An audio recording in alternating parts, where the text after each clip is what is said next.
j'espère que ton poney va bien. On se retrouve aujourd'hui pour la vidéo rangement du bordel qui est derrière moi. Je vais commencer par tout vider et après tout nettoyer slash re-ranger. Allez, c'est parti. Beaucoup de courage à moi.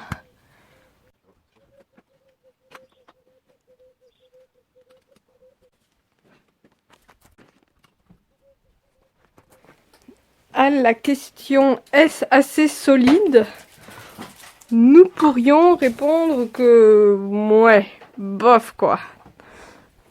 C'est un peu bancal donc je vais le redresser, mais légitime est de se demander si j'ai pas trop de tapis. Voilà, ça fait un peu lourd dessus. Donc le petit meuble il subit. Je vais le redresser pour pas qu'il se casse la gueule quoi, tout simplement. Alors j'ai tout vidé à 90%, donc tout est à peu près vide. Je vais refaire un peu l'organisation tant de l'armoire que des portants, parce que les portants allaient se casser la gueule littéralement, donc il faut que je revoie un peu les choses. Et du coup j'ai tout mis dans le jardin. Ça va être l'occasion de nettoyer, de faire un peu de tri aussi. Mais je vais vous montrer, mais promettez-moi que vous n'allez pas crier, hein. Ne me grondez pas. Voilà, ça c'est mon tas de matos. Alors vous allez pleurer que ce soit tout en tas comme ça, mais au moins ça me permet de tout nettoyer. Voilà, les bandes, les tapis, les couvertures, les protèques. C'est le bordel. Voilà, donc je vais tout ranger un peu autrement. Du coup, j'ai re-rangé les tapis. J'ai un peu changé le dispositif. Disons que j'ai mis le poids en hauteur vers l'avant pour pouvoir mettre les tendeurs dessus. Et un peu plus léger au fond. Je vous expliquerai un peu comment j'ai rangé plus tard. Là, je vais trier tout ça, là. Et le reste de tapis, tout ce qui est coloré, je l'ai mis là-dedans. Tout ce qui était... Enfin voilà, les codes couleurs, c'est tout ce qui est sobre et bleu marine et dressage en bas. Et les couleurs ici, voilà. Bon, c'est pas hyper pratique dans le sens où ça va être un peu galère pour aller chercher celui du bas. Mais bon, on va s'en remettre. Vraiment là-dessus, ça allait tout tomber. Maintenant, je vais chercher toutes les protèques là-dedans et les nettoyer. Parce que je pense qu'elles sont toutes un peu cracra. J'ai les cloches, les bandes là, les protèques par là. Voilà, donc elles ont toutes besoin d'un bon coup de nettoyage, je pense. Je vais continuer avec les bandes. Je vais les rouler pour celles qui se sont déroulées et je vais les re-ranger. J'étais partie pour réparer les couvertures d'Hélion et en fait, j'ai même commencé à la coudre. Hein. Mais c'est tellement plein de trous. Elle taille tellement mal pour Hélion qu'en fait je vais récupérer des sangles, du tissu et que je vais faire une réparation sur la Fuganza qui taille beaucoup mieux. Et celle-là, elle va pas me servir. Elle ira à la poubelle. Voilà, deuxième couverture préparée, si on peut dire. J'ai fait une petite machine comme ça. Et vu que j'ai découpé la pièce là dans l'autre couverture décédée, ça s'est filoché comme ça. Et pour éviter que ça s'effiloche de trop, j'ai fait comme avec les collants. Vous allez vous foutre de moi. J'ai fait comme avec les collants filés. J'ai mis du vernis à ongles tout le long. Alors ça dépasse un peu, je vais découper ce qui dépasse. Mais j'ai mon plastique qui s'envole. Mais voilà, donc histoire de renforcer les bords du plastique. C'est toujours le bordel dehors, mais dans le garage, doucement mais sûrement, ça prend forme. J'ai bien noté que vous souhaitiez une sellerie tour. J'ai une petite question. Alors j'ai noté aussi que la plupart d'entre vous souhaitaient une sellerie tour en mode vidéo correctement montée. Mais est-ce que vous voulez une sellerie tour en mode j'énumère chacun de mes éléments, et si je les fais pas tomber c'est mieux, ou plutôt une sellerie tour dans l'idée d'avoir des astuces de rangement? Dites-moi un petit peu ce que vous préférez regarder. Moi j'aime bien regarder les vidéos en détail, mais c'est vrai que ça fait un peu crâneuse. Enfin, t'as compris quoi. Et les protèques sèches, je les ai nettoyées à coups d'eau dans un seau.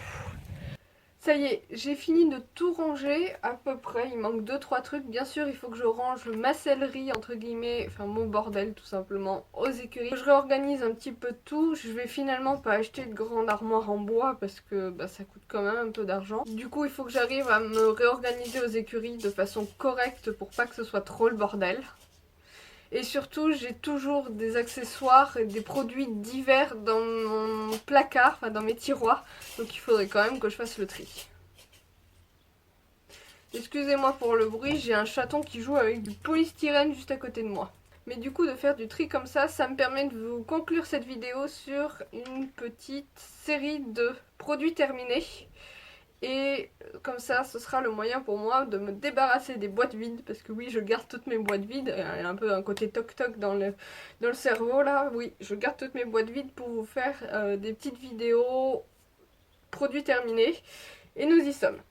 Bien sûr, il y aura des produits de soins dans cette fin de vidéo, mais pas que. Il y a aussi quelques autres types d'accessoires que je voudrais vous présenter et dont je voudrais vous parler. Mais je vais tout de même commencer par les produits de soins.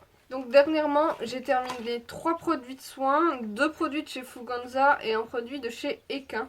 Alors Equin, c'est le répulsif insecte, donc c'est un 100% naturel, répulsif, waterproof, longue durée, écolo, anti-insectes, mouches, tendre, moustiques et tiques. Alors, moi j'avais acheté ça au tout début de la marque, et donc le spray est absolument horrible, du coup je l'avais passé dans un autre type de spray. Et il est pas transcendant quoi, enfin il fait un effet gras sur les poils, mais ça c'est parce qu'il est waterproof entre guillemets. Ouais, il est pas fantastique, je suis pas convaincue, je ne le rachèterai pas.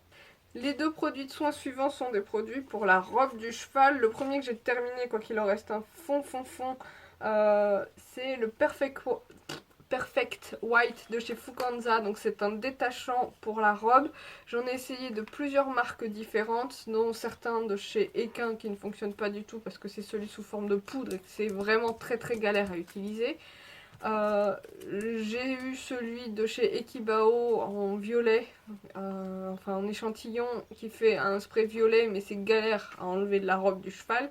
Bref, celui-ci m'a pleinement convaincu, surtout par rapport au rapport qualité-prix. Il est très peu cher, je crois que c'est 8-10 € tout au plus, et il y a 500 ml et il fonctionne très bien.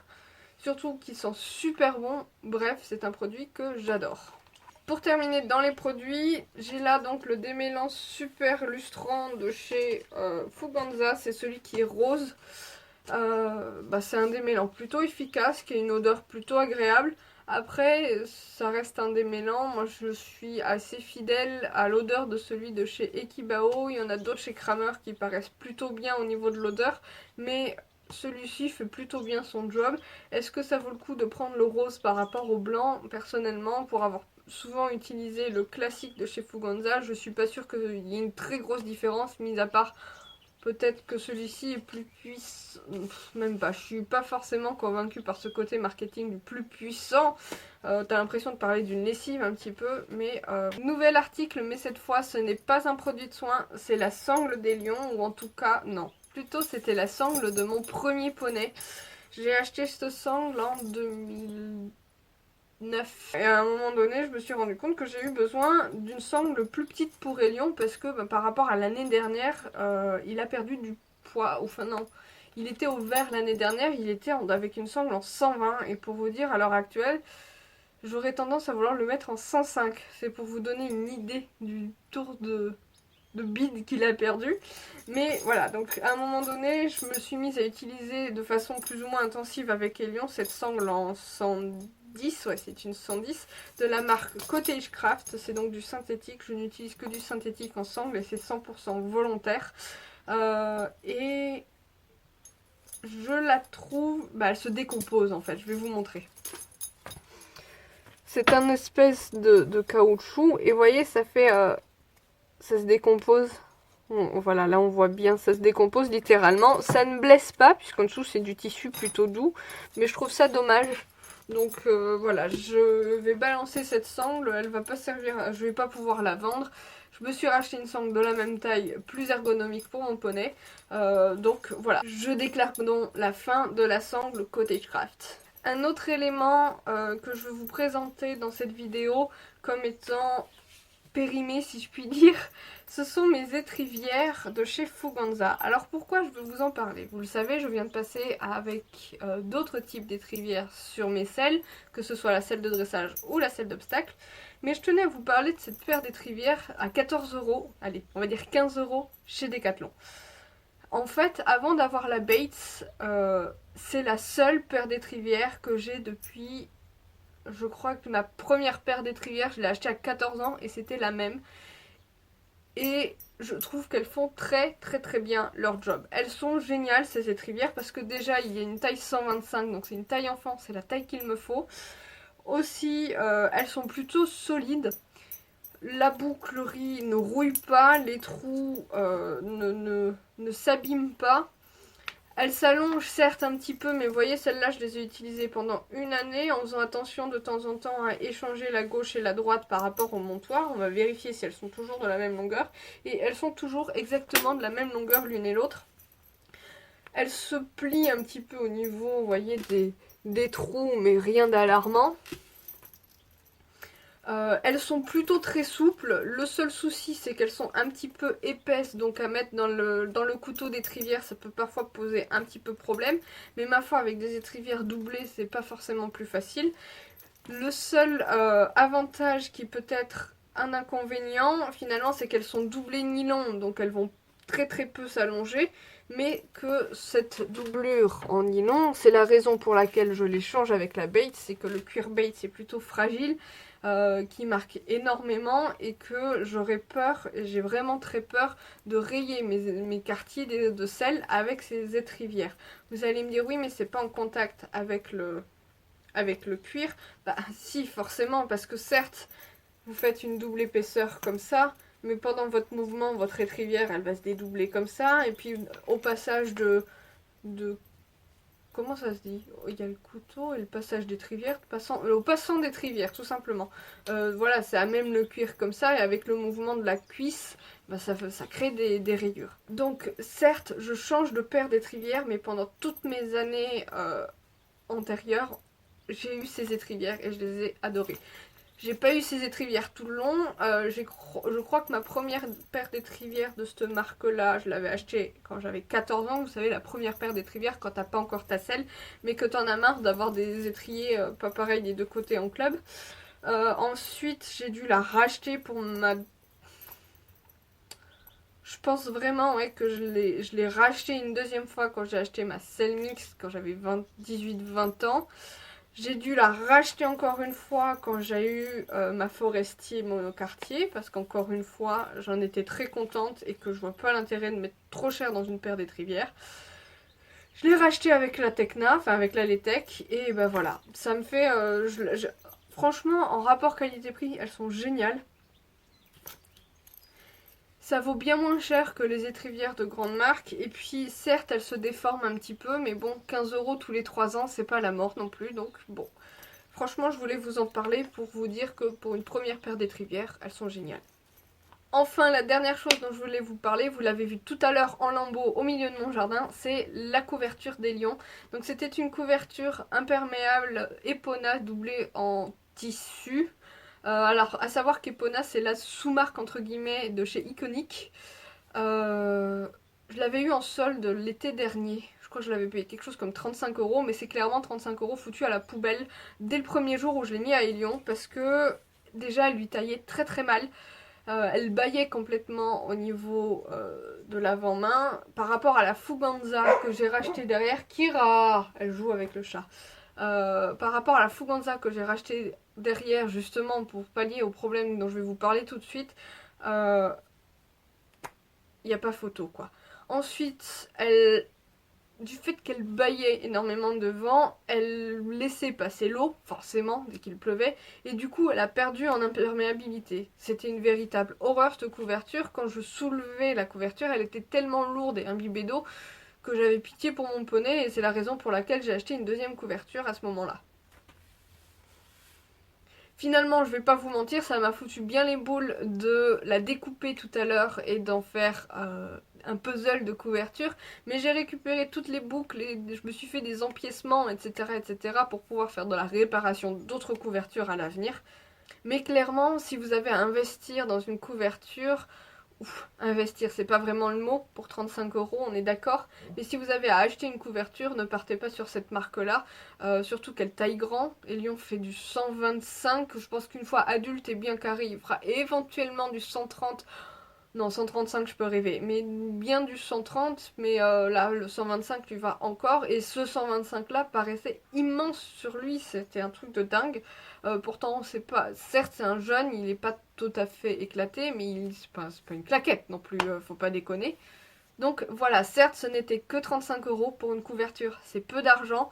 Je sais qu'il y a des couvertures qui vont jusqu'à 150-200 euros selon les marques, selon le grammage, etc., etc. Je pense que pour l'hiver prochain, je vais me chercher une deuxième couverture, mais je ne vais pas dépasser 50 euros, tout simplement justement parce que je ne suis pas sur la taille définitive des lions et que ça m'embête de dépenser trop cher pour une couverture qui ne me fera qu'une saison et qu'un an. Certes, vous allez me dire oui, mais si tu n'achètes pas quelque chose de solide, ça va toujours casser. Je l'entends bien, ça va toujours se déchirer. Il est avec un copain auprès avec qui il s'entend pas forcément toujours bien, donc il y a un peu de bagarre de temps en temps, il y a un peu de trous, etc. etc. Mais bon, j'ai pas envie de mettre trop cher sur les premières couvertures de mon poney. Je veux d'abord trouver éventuellement la coupe qui lui convient le mieux, la marque qui finira par lui convenir plus tard, surtout avec la taille adulte, avant de balancer 150 balles dans une couverture. Voilà les amis, je pense que je vais conclure cette petite vidéo bordel de matos et de céleri là-dessus. Dans les prochains jours, je vous ferai une vidéo donc montée sur mon royaume, si je puis dire. Il faut quand même que je range la céleri aux écuries, je pense que ce sera le programme de demain. J'ai fait une petite sélection de quelques produits que je dois ramener. Et je pense que je ferai un gros sac de produits que je dois ramener ici depuis les écuries. Parce que bon, du goudron de Norvège dans mes tiroirs, ça sert pas à grand chose à cette saison, non? Allez, je fais plein de papouilles à ton poney, range bien ta céleri, et à demain!